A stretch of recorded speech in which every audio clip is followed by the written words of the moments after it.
Hi everyone, I'm Jason. In today's video, I'm going to show you how to factory reset the Google Home Mini. So it's pretty easy. If you flip this around, there's actually a reset button where your power cord is right over here. I don't know if the camera could pick that up, but there is a reset button right over here. So what we're going to do is we're going to press and hold it until this speaker gives you a chime. You're going to have to hold it for a few seconds, but that's all you have to do. So it's on right now, as you can see. So now I'm going to press and hold this button. Now we're just going to wait. You're about to completely reset Google Home. To cancel, release the button.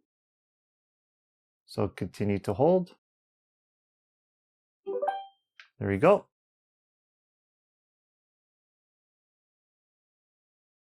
And that's all to it. Now this is factory reset. Okay, so now we just gotta wait for it to reboot.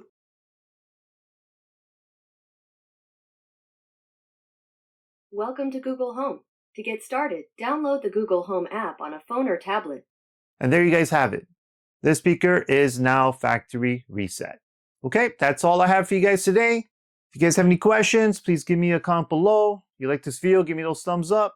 If you want to see more like it, make sure you hit that subscribe button. And like always, thanks for watching and have a great day.